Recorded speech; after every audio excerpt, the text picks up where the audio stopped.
We have a lot of people who have joined us here. I'd like to introduce, my name is Marilyn Plumley, and I'm here at Nazarbayev University. I'm one of the members of the Korean Studies Center faculty. Over here we have Professor Ko Ho-yoon. If you'd like to say hello, he is the director of the Korean Studies Center here at Nazarbayev University. And he's handling the waiting room and letting everybody in. And we're very, very pleased today to have a wonderful panel of dynamic Kazakhs, all of whom who have gone to Korea, finished their PhDs, and are, well, two of them are back here in Korea, and Kakim, who you see up there on the screen, is still in Korea, and he just told us he's graduating tomorrow. He's receiving his PhD degree tomorrow, in fact. So this is a momentous day. It's the eve of his graduation and becoming a PhD. We want to congratulate you on that. And I'm very pleased then to introduce, yeah, there's people congratulating you. The K-talke series, as most of you know, if you've been on these Zoom sessions before, it's an occasional series. It doesn't run necessarily every week or every month, but when we put together interesting people with interesting insights on life in Korea, we like to invite them to share their experiences with our students and with faculty who are interested in Korean life. And today's presentation is then about Kazakhs who have spent a number of years living in Korea as students, and they all have different stories to share. Some of them overlapped with each other. Meriut and Kakim actually overlapped and lived in Korea at the same time, if I'm not mistaken. Is that right? Right. So we're going to start with our very first speaker, who is Meriut Koshe. I have to say right, Koshegulova. Am I saying that right, Meriut? Yes, yes, yes. And hello, everyone. Okay, Meriut, please take it away. And after that, we're going to move to Kakim, who is over in Korea, and we will wrap up with Aishuak, who is here on our campus at Nazarbayev in Nur Sultan. And Meriut is speaking to us today from Almaty, if I'm not mistaken. Is that right? Yes. Okay. Carry on, Meriut. We'd love to hear what you have to say. Tell us about when you went to Korea and what your life was like there. Okay. Thank you. Hello, everyone. Thank you for the inviting and to the organizers who held this event, K-talke. So I'm really glad to meet all of you. My name is Miret, but almost everyone know me as Mika or Mika 선생님 because earlier, before going to Korea, I worked as a Korean language teacher at Kazakh National University in Korean department. I was 2013 KGSP student. I applied for PhD course at Dongguk University College of Education. So I majored on educational technologies. So I'm expert on distance learning, distance education, online learning, massive open online courses. So from 2013, I started my program. I had 1 year of language course in Busan National University. I spent a really good time there. I had lots of international students and friends. And then from 2014, I started my main course, PhD course at Dongguk University. I had, even though my program was for 3 years only, like 6 semesters, but I got my PhD in 10 semesters. So it took me 5 years to graduate actually from PhD. So, for education department, in my case, you should take like 36 credits in 2 years. It means like 4 semesters in order to graduate. And then you should publish like 2 papers in Korean citation index journals. So, and then you are welcome to apply for proposal and defense.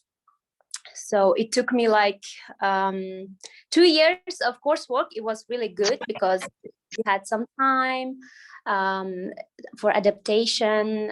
Even though I had like, I was fluent in Korean, it was really hard for me to conduct the classes in Korean, because like in language courses, you don't, they don't actually teach you all the specific terms and how to do the presentations in Korean, or how to write the academic paper, something like that.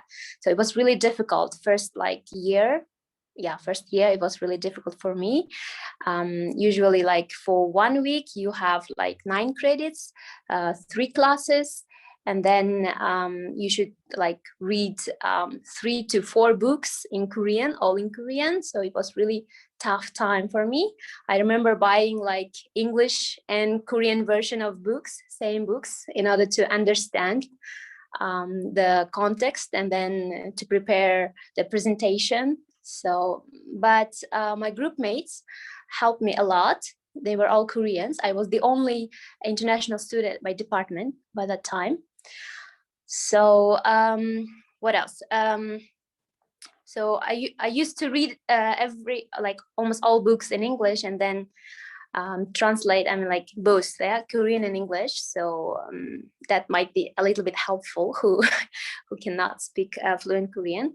But I know that you can apply, like international students can apply to graduate school for international students department in some universities. Like I know that Seoul National University have that department where all classes are in English and you write all papers in English. But in my case, my professor told me to write everything in Korean because I was in Korea, so that was logical thing. What else?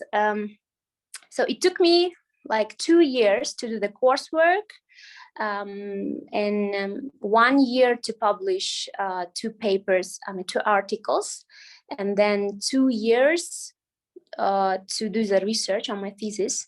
So, and then go to the defense. So basically I started my course in 2014 and I graduated in 2020, last year, so in March. So I graduated. What else? And Korean students, like in my experience, Korean students are really hardworking and really competitive. I think it's not only towards the international student, whether you are international student or not, it's just like you feel like you are in a kind of competition while you're studying, like writing papers or like doing the presentation.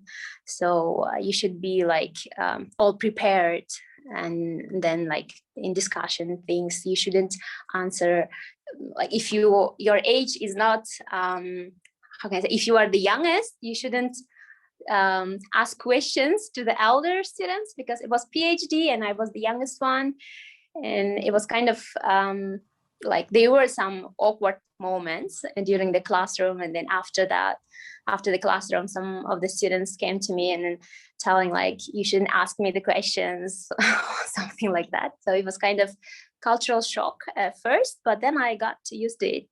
So at the end of the course, we were just friends, like with all my group mates.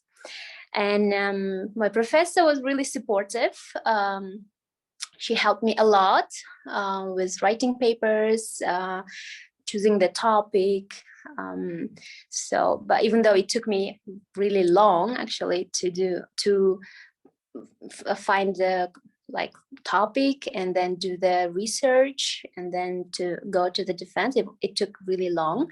But I know students who were able to do it, to do the PhD course in 3.5 years. Like if you have your topic already, and then you've discussed with the professor, and if the field is the same as your professor like is researching, then I think there's no problem. So you should start like writing your article right away, like from the first semester. So then it's possible to do to finish all the work in 3 or 3.5 years. But in my case, it took like 10 semesters. So you should be ready. usually my professor, like when I first met her, she said that it's impossible to do it in 3.5 years. So like it's like okay to do it in 5 years even. So because like most of the students do it in 5 years. So yeah, so that's why I was prepared kind of to do it in 10 semesters. So and what else? My university was kind of Buddhist university. It's the only one in Korea. The location was really good. It was in the heart of Seoul, so near Namsan Tower, Myeongdong Street. So whenever I had chance, I walked to Namsan Tower and do some studies or like leisure time plus and study. So climbing to Namsan Tower and meeting some friends, having lunch or kimbap with friends. And the good thing I remember like that they have like really long vacations, like winter vacations 2 months and summer vacation 2 months. So during those vacation period, I used to travel a lot to Southeast Asian countries or across the Korea. I visited so many cities, I did so many hiking. So it's really good in that point. So because Korea in autumn and spring is really beautiful. So those who go there, I really suggest you just go for a trip while you are there, like in summer and autumn period. Yeah, I think yeah, that's it. If you have like questions, I can answer more detail. Okay, so I think maybe if we go through all three panelists, and then at the end we can save up all the questions, and that way the three panelists can discuss together and maybe share opinions. You have the same opinions or different opinions. Thank you very much. I've already written down 2 or 3 questions myself. So everybody else, if you want to send some questions in chat, you can, or you can raise them verbally afterwards. So I think we're going to go next to Kakim. You're going to give us your perspective and tell us about your major and your life as an international student in Korea. Kakim.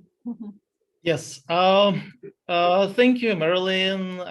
Thank you, Professor Chun, right? Oh, okay.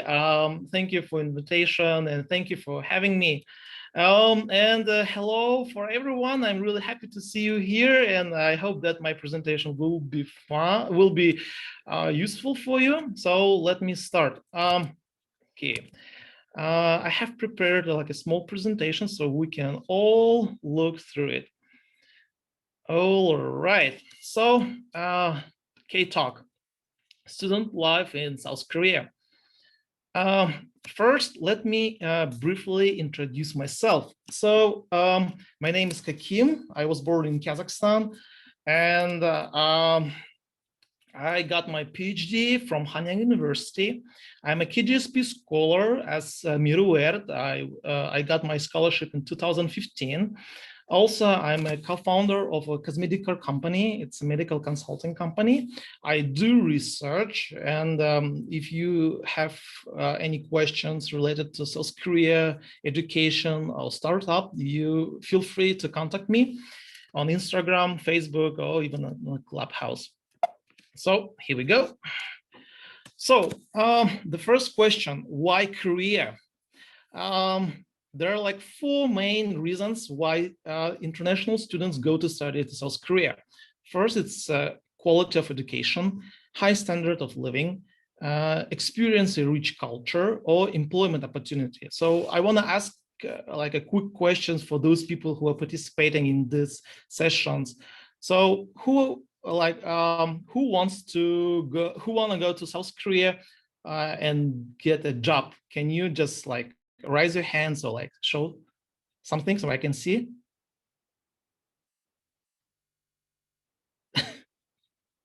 Okay, good. I see. All right. So I guess this will be helpful for you. Okay, thank you guys. So let's move on. So if you want to work in South Korea, I probably recommend you to apply for the 3 universities. They call like a Sky universities, and they're one of the best in South Korea. So the one is Seoul National University, Korea University, and Yonsei University. So if you plan to work in Korea after graduation, you have to attend those 3 schools, so other 7 that are most of them located in Seoul, and then you have a chance to work here. And if you study at Sky University, you will quickly notice that people around you will say like, wow, you must be smart. So actually, like, Korean people are looking for the place where you come from, and institutions and universities is the same. So what about me? My university. I'm studying at Hanyang University, and Hanyang University is a private research university in South Korea. We have 22 colleges and 19 graduate schools. The main campus is in Seoul, and we have the second one, Erika campus, is located in the city of Ansan. And the motto of our school is love and truth and deed. All right. So important things to know. So what I'm going to talk about today. First of all, about scholarships, accommodation, money, transportation, useful apps, and job. All right, scholarship. So as I'm a KGSP scholar, so I would recommend you guys to apply for the KGSP scholarship. And you can also apply for the research scholarship from Kazakhstani government. But I will not talk about that long, so just like briefly show you that about this opportunity. And then accommodation. So this is interesting. If you want to live in a dormitory, you would probably pay something around $200 or $300 per month. If you want to live in a shared house, you will probably pay something like $350 or $600 per month. If you want to live in a private studio, that will be more expensive. You can pay almost like $900 per month. And apartments, they're really expensive. I saw one for $12,000 per month. And actually this photo I found today on the Facebook group. So this apartment costs like $1,400 per month and is located nearby my university. And also you should know that in Korea, they're always asking for deposit. So you will not only pay every month certain amount of money, but you also have to give like key money. So it goes from $2,000 to $30,000. And also there is supplementary fee, which will cost you like $30 or $100 per month.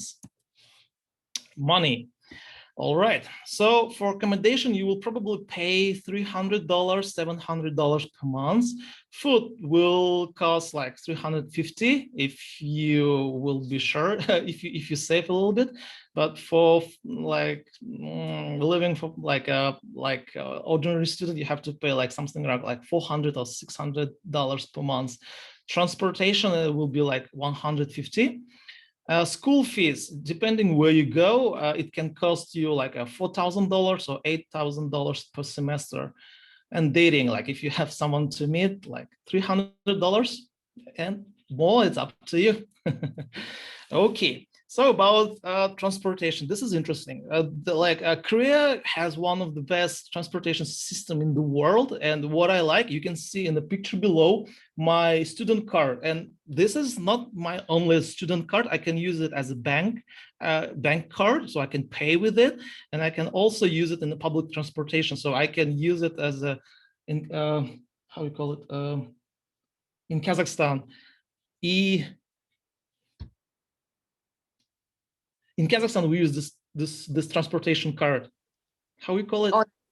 Onai.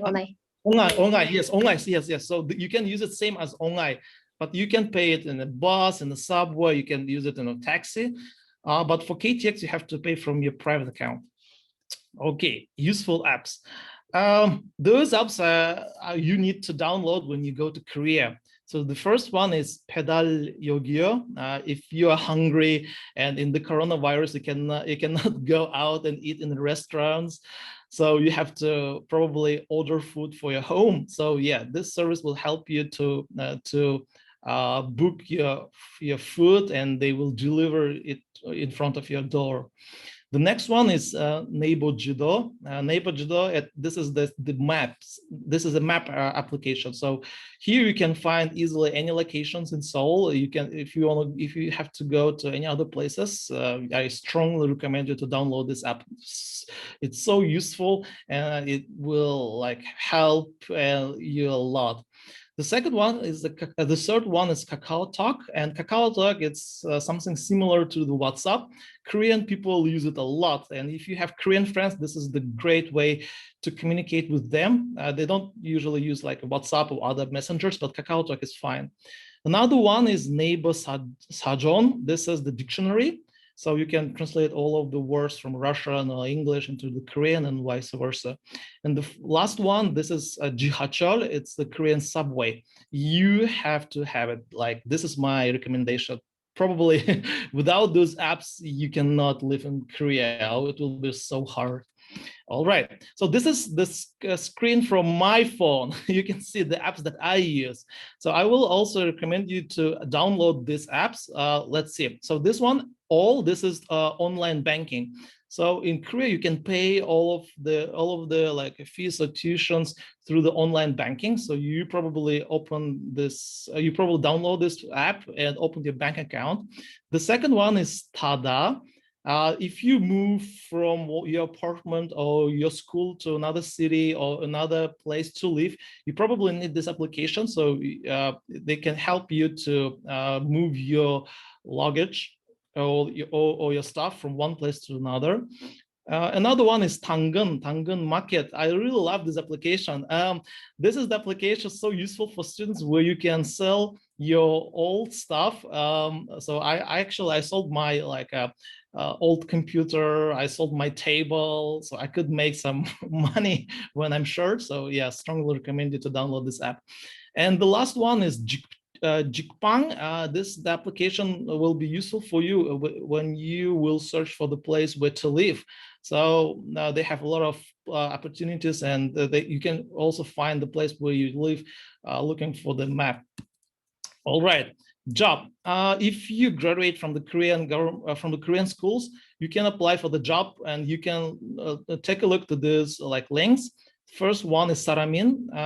It's something like a H headhunter in Kazakhstan. Yes, LinkedIn and Seoul Craigslist. So yeah, if you look for them, you will probably find some like opportunities for the job. And more questions about Korea. Yeah, so feel free to contact me on the WhatsApp. This is my number. You can follow me on Instagram. And if more than 10 people will write me, I promise I open a room in the clubhouse and we will talk there. Yep, that's it. Thank you very much. Okay. Thank you, King. That was really fast. I learned a lot from your apps and things. I'm not living in Korea anymore, so I don't use all these apps. These are all the latest cool stuff, right? Yeah. Yeah. Okay. Well, thank you. All right. Let's hear from Aishwak, and then we will go to questions. I'm sure that people are beginning to generate a lot of questions. I know I am. Aishwak. Yeah. Hello, everyone. So my name is Aishwak. So first of all, thank you for the invitation, Janvik and Dr. Plumley, right? And Dr. Ho, Professor Ho. That's right. Yeah, thanks for the invitation. And I really, it's my pleasure to share my experience in Korea and attract more students so they can study in Korea.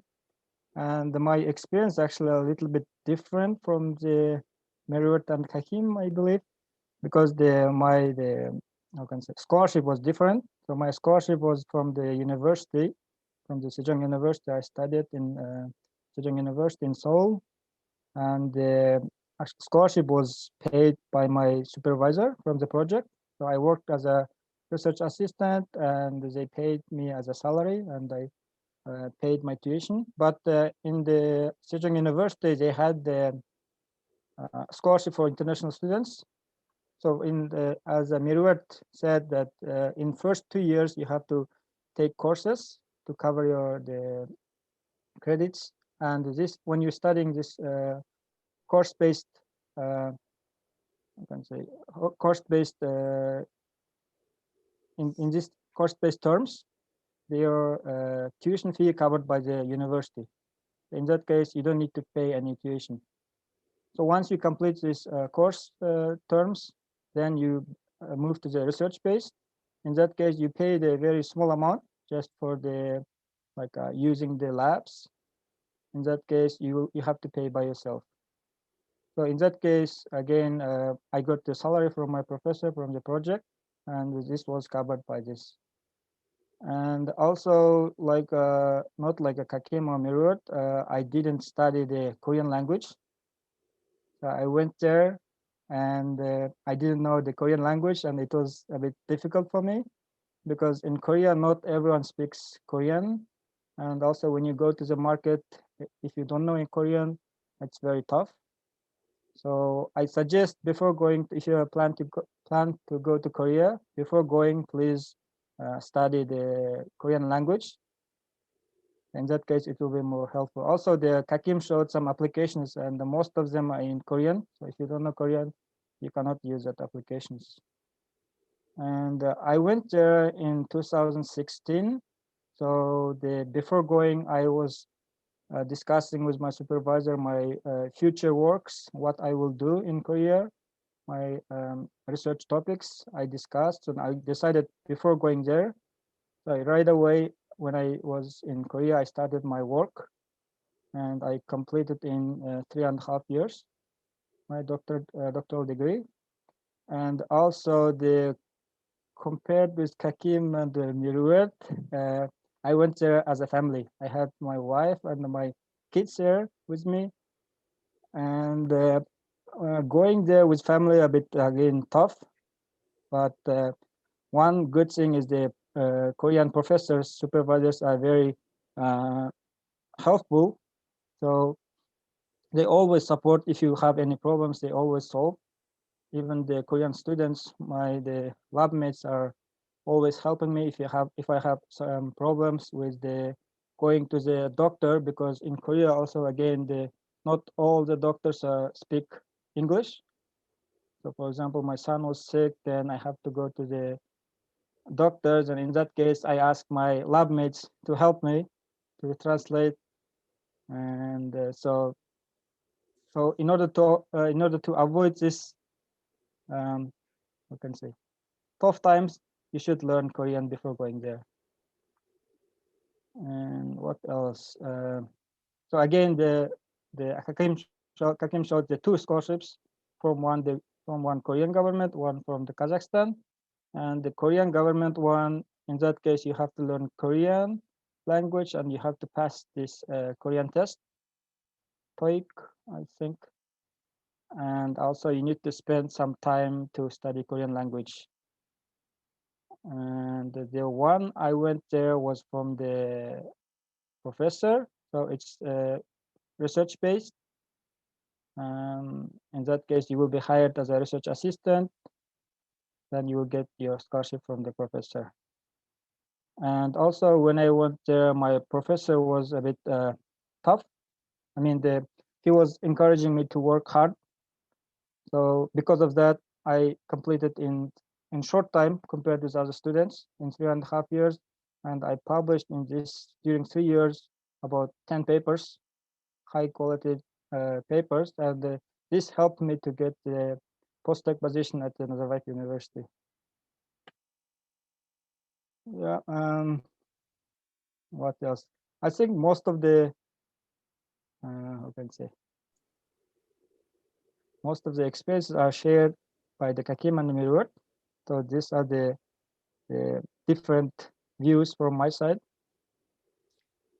Just one question. At your university, was there an international student office? Did they provide any support or cultural trips or anything like that? Yes, they did. We have the international department. So they help us get the dormitories. Also, because before going there, I knew what I should do on my research. So I didn't. In order to complete my PhD in short time, I focused on the research. So I didn't spend my time to go to trips. So if I spend my time, then it will get my study will be longer. In that case, I have the family, I have kids, so I had to complete it in shorter time as possible. Maybe you could tell us a little bit about, your wife and children. What were their experiences? Did they develop friendships? Did your children learn Korean quickly by Yeah, going to school? yeah. So initially, of course, first 6 months, I believe, is a bit hard for everyone because of the cultural difference, also the food. Especially, I found from the students from the Nazarbayev University finds it a bit difficult because they expect most of the people will speak English, but it's not. So they find a bit depressing initially. I believe the first 6 months, if they pass this first 6 months, then they will get used to it. And in case of my wife, the initially, of course, initially was difficult. Then we got some friends, international friends, then we shared the difficulties together. And for my kids, I sent my kids to the kindergarten. In Korea, the kindergarten is very nice. Even nowadays, we miss the Korean kindergarten. Only thing is the language, of course. But my kids learned the Korean language. Okay. Sorry. So I think, Kakim, you had mentioned there is an organization of Kazakh students. I mean, is it a formal organization or you just get together informally? Can you talk about that perhaps? Yes, sure. Thank you for this question. Here in Seoul, we have Kazakh Students Association, and this association closely works with the Kazakhstani embassy. So basically what they do, they help students to interact with each other. They help students to stay in touch with each other, and then they also hosting different different events and programs, especially every year they host Nowruz event, so where all Kazakh students gather and spend time together. So talk, eat, dance, sing. It's pretty funny. What else? And but most of the students, to be honest, they're kind of like separated, because if we talk about this from the graduate student perspective, like master degree or doctoral degree students, they mostly focus on the research and studies. So we probably do not interact with other Kazakhstani students studying here in South Korea. But other students who are studying like in a BA, bachelor degree, they probably interact more with each other. And I would probably say there are some schools that consist more Kazakhstani students. Like in my department, I was the only one student from Kazakhstan ever. And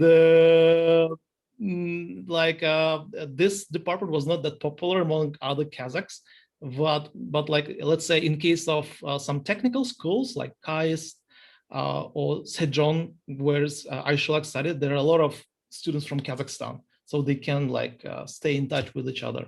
Yeah, that's the my point of view. Okay, well, we're getting a question in the chat here. It's someone who said they would like to know they wanted to know what your fields of study were. Meriut mentioned it, but Kakim and Aishuak, you didn't mention. And what was the basis of choosing one university over another? So if you could maybe, Meriut, if you could speak to that, on what basis did you choose the university? And then the others could tell us about their field and why they chose that particular university. Meriut, can you start with that? Yes, thank you. Well, I was, as I mentioned earlier, I was working in education field, so I just wanted to to study more the education one. So I searched for the education department, the universities. When I was doing my master's in Kazakhstan, I had like 2 months of research in South Korea, because I was studying in Korean department at Kaznu Al-Farabi. And that time I went to Dongguk University at first, and then I met lots of professors and worked in the library there, did my research for masters, and then after that, I realized that I want to study there because the location was really good, and the member staff and professors were really helpful at that time. So I decided to apply for education department, but for major, I was not sure. My professor in Kazakhstan helped me with that. He suggested professor there. She was majored. She was a professor in educational technologies department. So that's how I applied actually. But by that time, I didn't know what was this major about actually. I just knew that it was about the higher education. So I can do some research on higher education. So I just applied, and then I realized that nowadays it's really good because I'm an expert on distance education. So now in pandemic era, it's really useful, and in Kazakhstan especially, yeah, they need those experts like me. So I didn't know by that time, but I'm really happy that I stayed there and did my PhD in this major. So that was going to be, you actually touched on one of my questions. So what is the view in Kazakhstan of a Korean doctorate or Korean study? Is it very well respected, and does it open a lot of doors for you to have a Korean degree? Yes, it depends, like on the major maybe, but in my case, nowadays, it's really, I mean, a hot issue, right? How to do the online education, like shooting the online video courses, how to work with Zoom, like blended learning, like, you know, e-learning, everything is there nowadays. So like I can, I didn't, now I'm working on a project for website for not high school, but secondary school students. It's like preparing to national test, or like preparing for the test to a new university. So they're like the student, not student, teachers are preparing to shoot the video lessons, and now I'm consulting those. So they really appreciate those who studied, I think, who got the degree at first, like PhD degree, and then maybe second is the Korean, because nowadays Korea is really, I mean, like well-known country, and it's really famous because of Korean way. Yeah, so it looks like you chose your university because you had prior connections with the professors and you knew that department. So Ashwat, you can you tell us a little bit about your trajectory? How did you get in touch with those particular professors at Sejong University? Yeah, actually, I met my supervisor in one of the conferences. So I chose that university because of my supervisor. His background, I mean, he was young and he is very successful. So that's why I chose that university. And my major was nanomaterials and advanced engineering, advanced materials engineering. So it's basically close to material science. So we worked with the materials, so characterize them and study their performance. And there was I was gonna say there was an easy interface. It was it actually fit perfectly with the research program at NU. Is that what happened, or? Yeah, actually, I did my master's degree in Canada, and I did research on the materials for the batteries. And based on that, I was looking for the professors who works in this field. And I met my supervisor in one of the conferences, and I was talking with him, and I discussed, and I told him that I want to continue my further degree in this research field, and he said I can do it in Sejong University, and they have this scholarship, and all my tuition fee will be covered by the university, and in like extra he will pay from the projects. So Okay, that's why I choose the Sejong University. so Meriut was discussing when in her presentation about how she was expected to write and publish and discuss everything in Korean. So she ended up buying English books, like she had like a bilingual version. So in your case, in your field, But all the materials were already in English. How did you yeah, study? yeah. In my case, everything was in English. So my supervisor did his PhD in foreign countries, and he like expects from his students, from Korean students, to learn the English. So he held everything in English, all the meetings, and whenever we discuss, everything is in English. And he never said me to learn Korean. He just suggested, if you learn Korean, you will your life will be easier. But other than that, like he didn't force me to read Korean books or like Korean articles or write papers in Korean. Everything was in English. Yeah, so it just depends on the field. So how about you, Yeah. Karim? Your field, you were in journalism, right? Mass communications? Yep, that's right. My field, my major is journalism and mass communication. So I was majoring in this field in Kazakhstan. So I did my master degree in the communication field. And in 2013, when I was studying at Kazakh National University, I had an opportunity to do my research in a foreign country. So then I was thinking about going to the Europe or Korea, and I chose Korea because it was cheaper first, and then other guys from my department, they already been there, so I chose to go to South Korea, and I went to the Hanyang University, and it was pretty good. And then in 2015, I decided to apply for the KGSP program, and I won the scholarship. So yeah, and I decided to go to study the same field, journalism and mass communication. But I agree with I Shulak that if you want to do your doctoral degree, you'd better start thinking about that while studying while doing your master degree. So you have to be professional in your field, and you have to know, why do you want to do this? So do you want to work in the field? Do you want to work in academia? This is important, because most of here we have Janibek Arinov, who graduated from the Marie Curie scholarship, and he studied in England. So those guys, while they were studying in a foreign country, they got paid for the research work.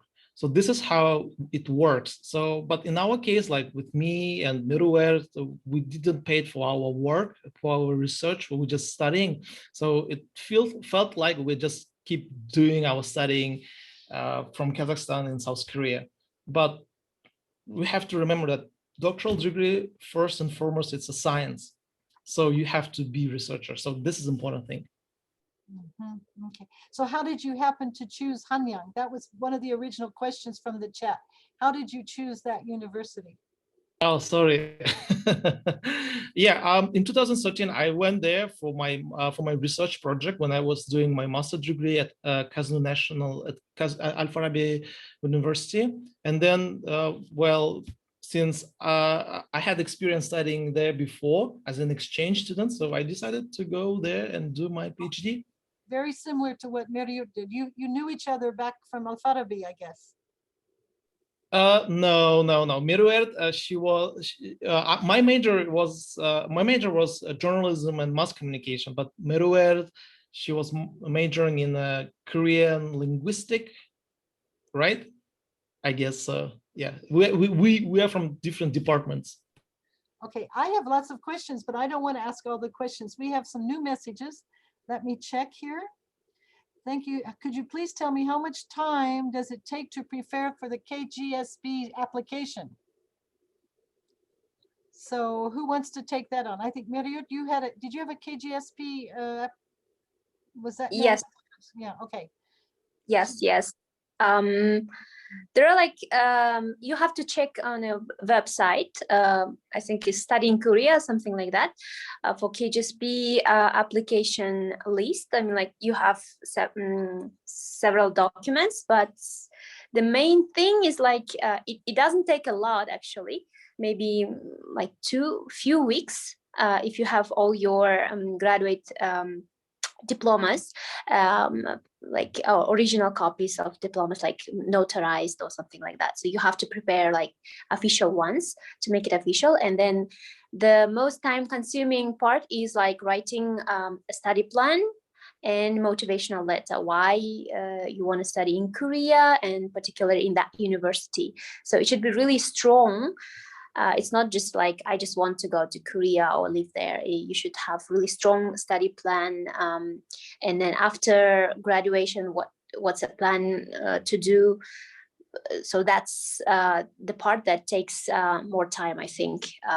But after that, it takes not so long actually.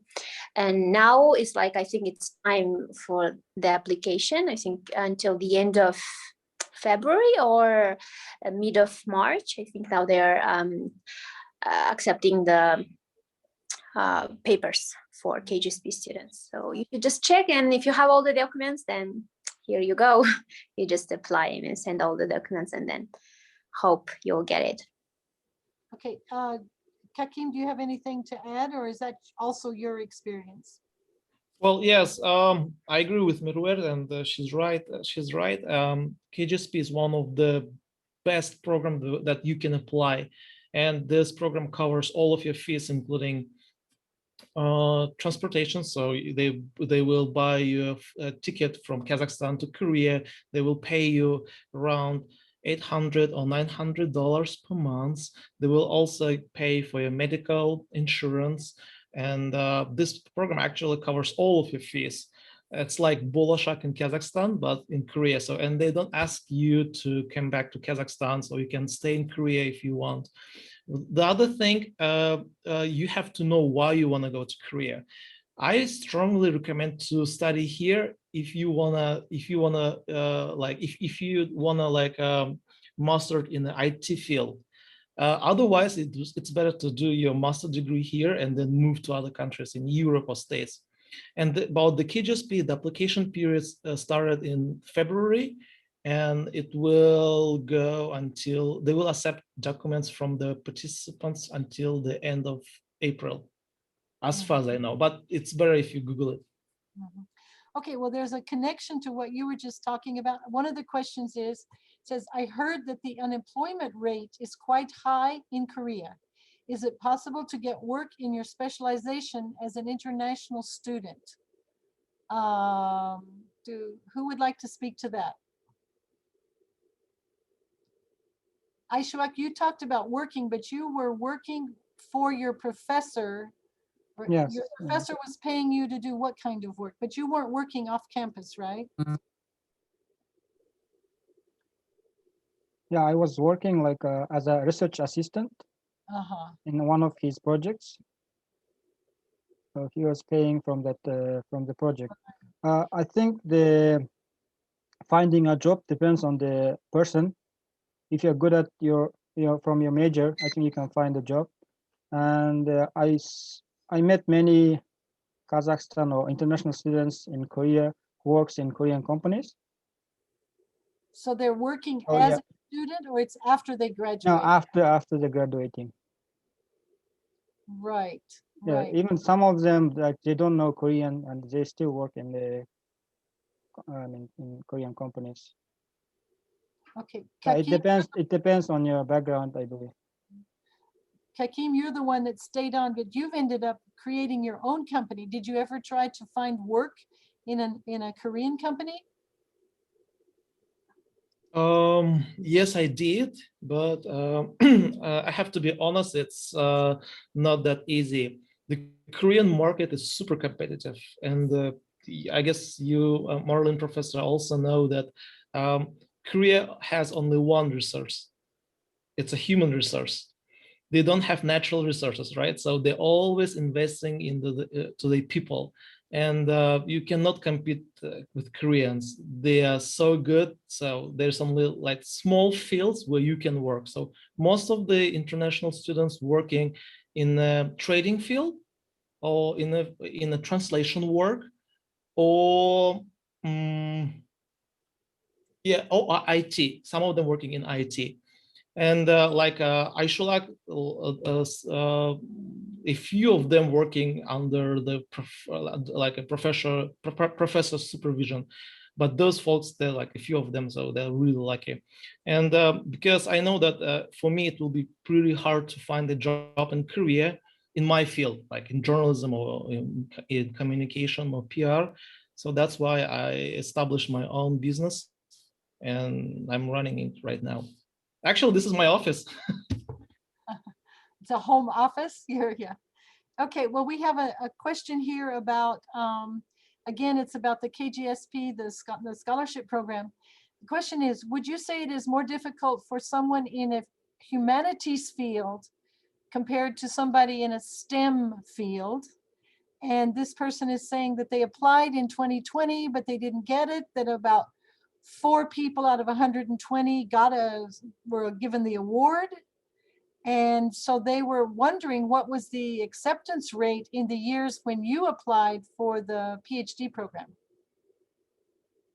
And then have you heard about the POSCO scholarship? Can you say anything about that? Meriut or Kakim, can you say anything about that? Well, I applied to KGSP program in 2013. That time they accepted 7 students from Kazakhstan. I just applied not through the embassy. I applied direct to the university. It's really hard to get that scholarship actually, because like so many students all over the world are applying through the university. But if you have like really high GPA, and then have some like volunteered somewhere and have some certificates or awards, it's really helpful. And as I mentioned earlier, the motivation letter and study plan is really important, because first round there you send all the documents to the university, and the university selects you. So like out of like 100 applicants, you should be the one who gets who has some uniqueness, you know. So that's the most important part, I think. So GPA, awards, additional certificates, all the job that you've done, volunteering work is also welcome. So it depends on that, like that. But I heard that it's a bit easier to apply through the embassy. I'm a Korean embassy in Kazakhstan. They accept like up to from 5 to 10 students, I guess. You can apply them like, and it's a bit easier, I think, than applying direct to the university. So part of this question was it easier for people in STEM majors to get these scholarships rather than people in the humanities fields? Or is there a bias towards the STEM applicants? Yes, I think STEM students have more chances to get the application. And also you have to check how many KGSP students the university accepts. So that's also might play a great role actually. But STEM students, yeah, they have higher chances. Kakim, I can see you nodding your head there. Do you want to say something?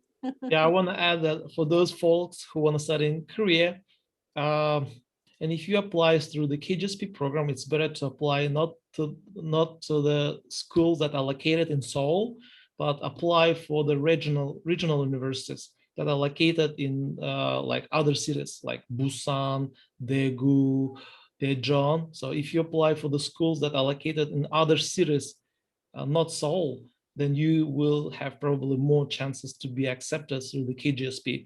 Because if you apply to any schools in Seoul, it's super competitive.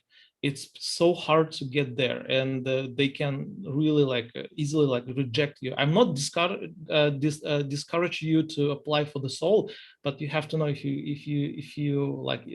I'm just saying that you could have higher chance to be accepted through the KGSP program if you apply for the other schools that are located in different places in Seoul, in Korea.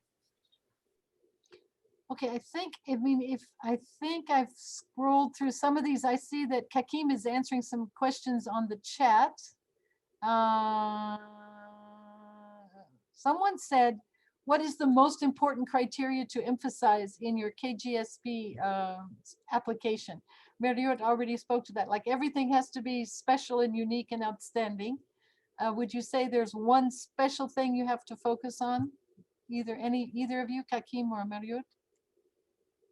Yeah, I can say if you write your application, write that you will come back to Kazakhstan, write that you are going to build a bridge between Kazakhstan and South Korea, write that you are going to invest your time, your effort to solid this relationship, because you have to think from the position of those people who are looking for your documents. They're looking for those people who can build bridges between Kazakhstan and South Korea. So if you can show them and prove them that you are the right guy and you can do it, so go ahead, then you will probably have higher chances to be accepted. Okay, I'm just checking here. I have thank you for the speech. Thank you to everybody. And I'm looking, POSCO. Did anybody want to talk about POSCO? Does anyone have any comment about the POSCO scholarship? Nobody knows about that. Professor Ko, do you have anything to say about that? Are you familiar with that particular scholarship? No, you're muted. Yeah. Yeah. Okay. So we've talked a lot about, and I know the students are interested, they're talking about the administrator. They just want to get that scholarship and get admitted. But it's interesting if you could talk a little bit about, Meriot, you mentioned about the spirit of competition, like what is the atmosphere like once you get there? Let's assume you get there one way or another. You mentioned that the competition was stiff. I'm wondering if you could speak, would you say that there was competition among all of the students? One has to be better than the other, or there was competition just to be good in the eyes of the professor, or it was a self-motivating kind of competition where you want to excel beyond your normal standards of, your standards of excellence for yourself? What kind of competition did you feel? Thank you for the question. I think it was the competition among the students. It's like, as I mentioned earlier, and then everyone knows that how Koreans are all hardworking.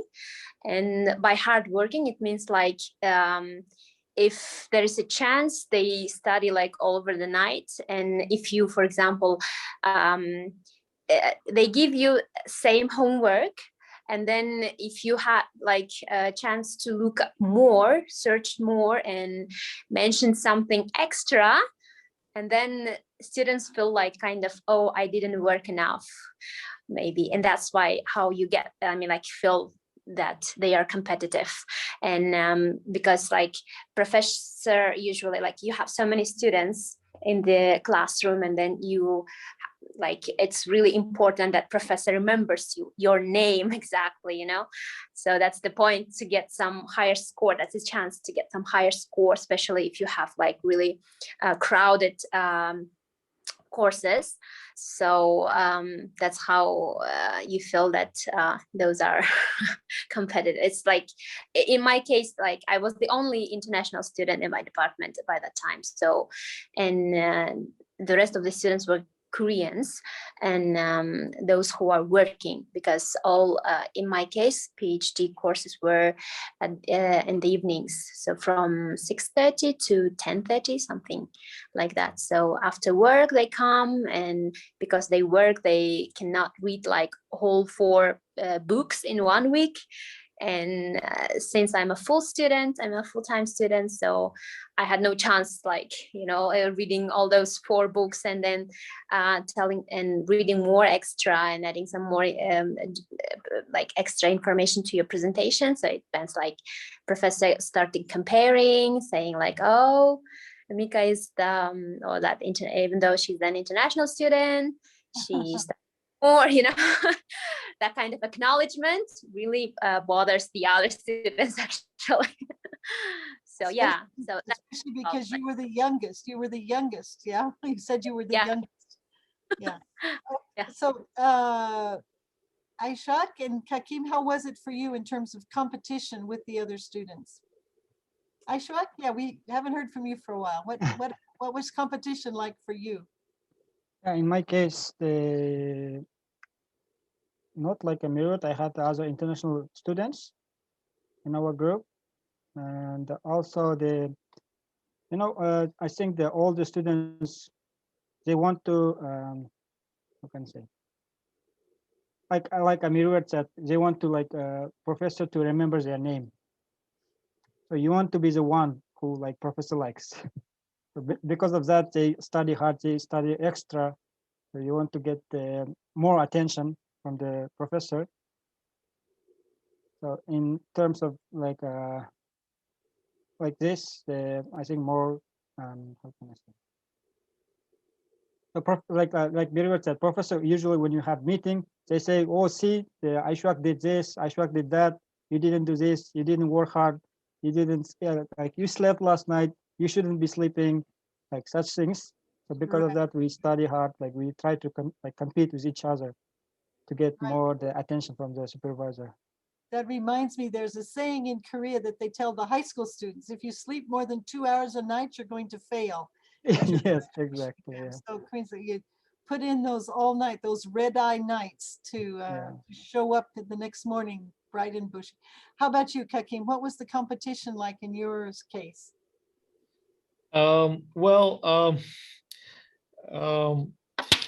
I guess there is like difference between students who are studying doing the master or PhD or those who are studying in BA. Because if you're studying in a graduate school, you can interact with your professor, so you can talk with him or you can discuss some topics. But if you are a BA student, most of the students just listening, so they cannot compete, they cannot say anything. So there is not that much competition among them. But the one thing that I noticed among BA students, they're competing during the exam. So the final day, all of the students studying hard, and then the whole night burning the midnight oil, and then writing the final test. And those who studied well, studied hard, they could show the better results. But the thing that what I don't really like in the Korean educational system, that they have certain amount of spots for the students who can get A, those students who can get B, or those students who can get C. So not more than 25% of the students in the class can get A or A+. Because of that, it's starting to be so competitive among students, so it's hard for them. Yeah. Right, it's the bell curve. There's an imposed bell curve. That's true at the undergraduate level, but not at the graduate level. Did you have the bell curve as well? Nope. We don't have this kind of system. But what I've noticed, same as Miruer, I was the only one international, international? Like I was only one student from Kazakhstan. Others were from China and Koreans, and they were so shy to speak. And in Korean culture, they don't really like to boast themselves. So they won't, even though they know something, they will not share it or will not talk it. So and when I was saying something, some people just will look at me and saying like, who is this guy? Why is he trying to show up? But actually Korean professors really like it. So they want to be involved in the conversation. So yeah, if you study in Korea, you have to talk with your professor. And as Miruert and Aishulak said, try to do the things so your professor can remember your name and who you are. Okay, and there's a question specifically for Aishwak. It says, as a STEM student, could you tell about the importance of prior lab or research experience is it compulsory or we could do without it? You could do it without it, but in that case, you have to spend more time because like, so in that case, you have to find what kind of research you want to do. You will discuss with the professor what kind of research directions you want to do. But if you have the prior experience, in that case, you can do it in a shorter time. You will not spend time to choose topics or research directions. Right, so Of course, probably, it's possible to do it without experience, but in that case, you will spend more time to complete your PhD.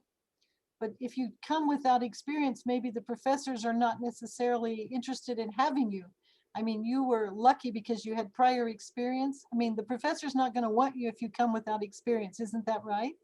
Yeah, actually it is. But sometimes the professors, like, they suggest to do the combined degree, master plus PhD. In that case, you Whoops. find your uh, where I lost. Yeah, I think you froze for a moment. Yeah, so the professor Okay. would recommend you do MA and PhD together, combined? Together, yeah, combined. So in that case, they give you some time, 2 years, to find the research directions and get some experience. So you do some lab works with your seniors, like you have the PhD students there, and you work with them, and you get some experience. Then, when you complete your master's degree, then you can discuss your PhD topic. Okay, So well, usually professors, like, if you don't have experience, then they suggest this combined degree, master's plus PhD. okay, well, I don't see any more questions coming in. I would like to maybe give a last round. If each of you would like to say one thing that you haven't spoken to, or a final word of advice, or a final word of encouragement. If you'd like to each of you give a final round before we wrap up the conversation today.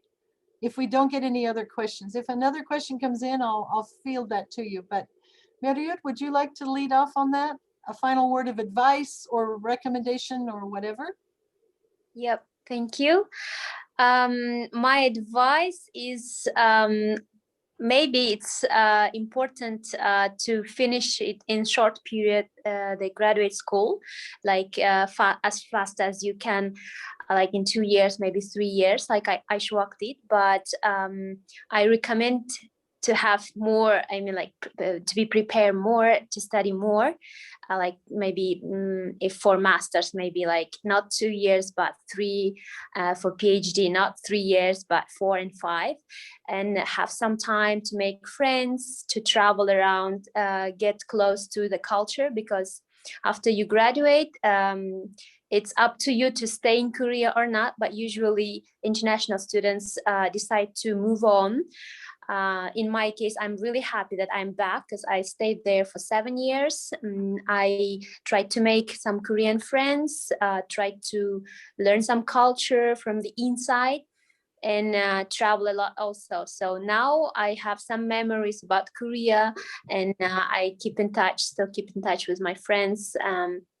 And maybe somewhere in the world we can meet again and have some fun together. So my advice is like try to keep balance between leisure and study time, because in Korea everyone is like hardworking, and you feel that pressure actually. So that you should like go from home to the university, and then from after university you should stay in the library till late night, and then go back home, and then early in the morning again to come to the university.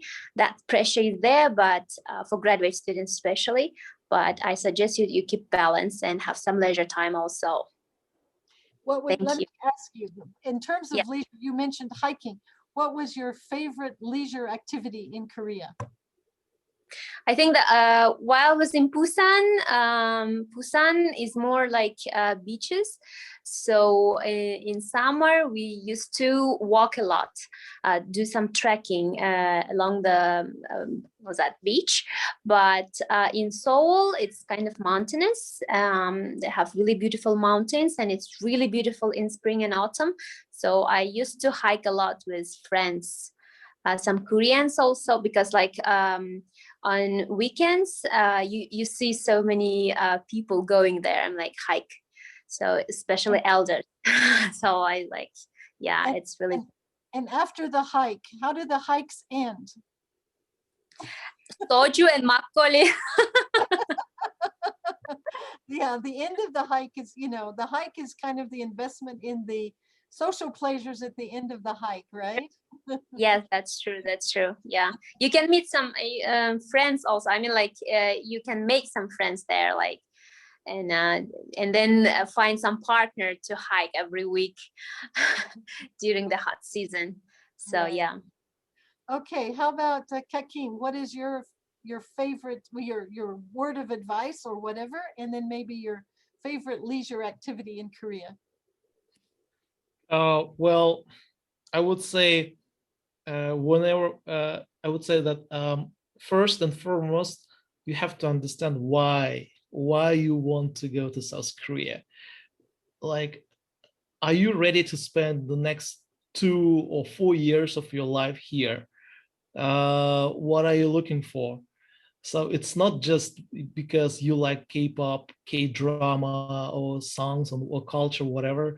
You have to know exactly like what are you looking for. And if you think that in Korea you can get that, you should probably come here. And I'm strongly advise you to come and study in Korea, because this experience and this country can show you and teach you so many things that you never ever imagined. So the Kakim in 2015 and Kakim in 2020, they're two different persons. So I strongly recommend you and try to find a way to study here, but to first and foremost understand why you want to study here. And I want to say that Aishulak, he's a great example of the guy who did great achievements in science. And as a PhD graduate, I can say that publishing 10 papers during the 3 years of studying, it's so impressive. So you guys have to subscribe him and follow him and ask him as many questions as you could. At my leisure I was playing badminton with my friends in a club in my school. So it was fun. A good way to interact with Korean people and socializing with them. Well, I want to pick up on what you said. You said you can learn so many things and that you're not completely, but a much different person than you were 5-6 years ago. What are a couple of the things that you've learned from Korea? Hardworking. Korea is a great example when people and country that has nothing but the people can rise the economy from the bottom to the first world. So Korean people, they study hard, they work hard. Whatever they do it with all of their heart. So the thing what I learned, not to be lazy, study hard, move on, and always dream about big things. Because in Kazakhstan, in like our people, we have kind of like ground dreams, but Korean people, they always dream big. They always want to be like successful, rich. They want to achieve certain goals, and this kind of things motivate them to study a lot and work hard. And I don't know if it's good or bad, but since Korea showing this example and results in the economy, I guess this is the thing that I learned from them, and I'm really happy to know that. Now here we come to Aishak, the star researcher. Could you, what are Yeah, your words of advice? I think I everyone's think hanging on the words of advice that you have to give. I think I would recommend that before going to Korea, you should get familiar with its culture, with its food and language. You should learn the Korean language before going there. I think this Korean Studies Center is very helpful for the Nazarbayev University students. because they can, they can learn many things from this center. So even for example, food in Korea is different. They eat spicy. So for Kazakhs, it's difficult to get familiar with it. So in the first 6 months, it will be hard for you to get familiar. So in order to save this 6 months, you could do this experience in Kazakhstan. So try Korean foods in Kazakhstan and learn Korean language in Kazakhstan and get ready to the difficult times. For example, in my case, I used to work long hours. So we start from 8 a.m. until 11 p.m. and 6 days. So you should be ready for this difficult times. So you should be ready to how can I say? You should be ready to sacrifice yourself. So Right. of course you have to work hard. In that, if you work hard, then you can achieve the good things. If you don't work hard, then you will not achieve. You cannot reach to the peak. And here we have, for those of you, the Nazarbayev University students who are listening here, Aishak is here in Nur-Sultan, and he comes to campus and he's available. So Yes. I want to thank all three of you, and it's really been a pleasure to hear about your different experiences, and it's made me relive some of my experiences in Korea as well. Dr. Ko, Professor Ko, do you have any final words that you'd like to say?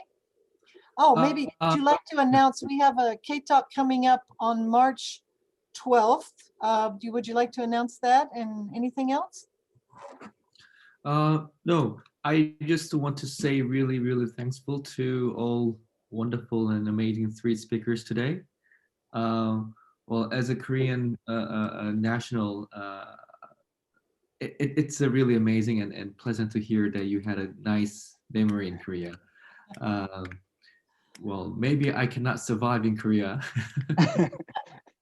but you three survive in Korea, so that already have shown your ability and your achievement. So thank you again.